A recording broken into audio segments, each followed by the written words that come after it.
आज के वीडियो के अंदर आप लोगों को बताया जाएगा कि किस प्रकार अग्निपुत्र नील के हाथों से प्रहस्त के वध के बाद रावण द्वारा कुंभकर्ण को उठाने का आदेश दिया गया। तो दोस्तों इस वीडियो को पूरा जरूर देखें, साथ ही अगर चैनल पर नहीं हो तो चैनल सब्सक्राइब जरूर करें। अग्निपुत्र नील के हाथों प्रहस्त के वध का समाचार सुनते ही रावण क्रोध से तमतमा उठा, किंतु थोड़ी ही देर में उसका चित्त उसके लिए शोक से व्याकुल हो गया। उसके मन में भय उत्पन्न होने लगा। वह मंत्रियों से बोला, शत्रुओं को नगण्य समझकर मैं उनकी अवहेलना करता रहा, इसी का परिणाम है प्रहस्त भी मारा गया। अब मैं समझता हूँ कि मुझे परमवीर कुंभकर्ण को जगाकर रणभूमि में भेजना होगा। केवल वही ऐसा पराक्रमी है जो देखते देखते शत्रु की संपूर्ण सेना का संहार कर सकता है। रावण की आज्ञा पाकर उसके मंत्री ब्रह्मा के शाप के कारण सोए हुए कुंभकर्ण के पास जाकर उसे जगाने लगे। जब वह चीखने चिल्लाने और झकझोरने से भी न उठा तो वे लाठियों और मूसलों से मार मार उसे उठाने लगे।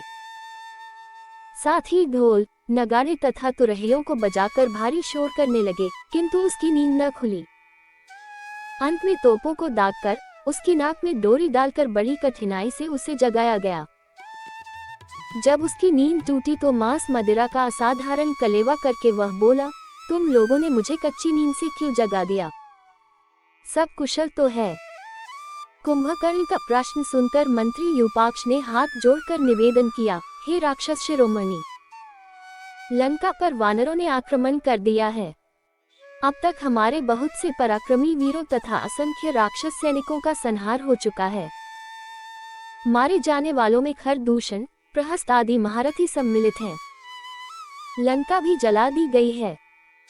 ये सब वानर अयोध्या के राजकुमार राम की ओर से युद्ध कर रहे हैं। इस भयंकर परिस्थिति के कारण ही महाराज ने आपको जगाने की आज्ञा दी है। अब आप जाकर उन्हें धैर्य बधाएं। ये समाचार सुनकर कुंभकर्ण स्नानादि से निवृत्त होकर राजसभा में रावण के पास पहुंचा। उसके चरण स्पर्श करके बोले, महाराज, आपने मुझे किस लिए स्मरण किया है? कुंभकर्ण को देखकर रावण प्रसन्न हुआ। वह बोला, महाबली वीर, दीर्घकाल तक सोते रहने के कारण तुम्हें यहाँ के विषय में कोई जानकारी नहीं है। अयोध्या के राजकुमार राम और लक्ष्मण वानरों की सेना को लेकर लंका का विनाश कर रहे हैं।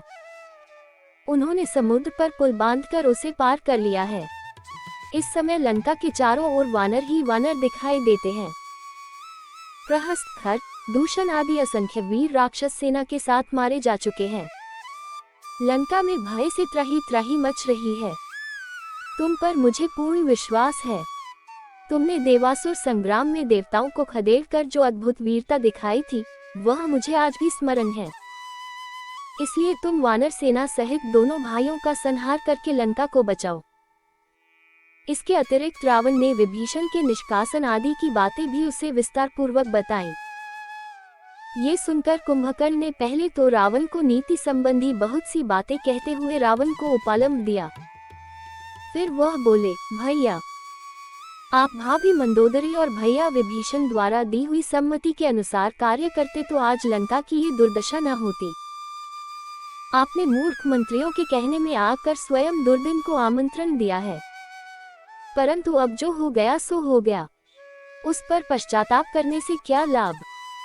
अब आपके अनुचित कर्मों के फलस्वरूप उत्पन्न भय को मैं दूर करूंगा।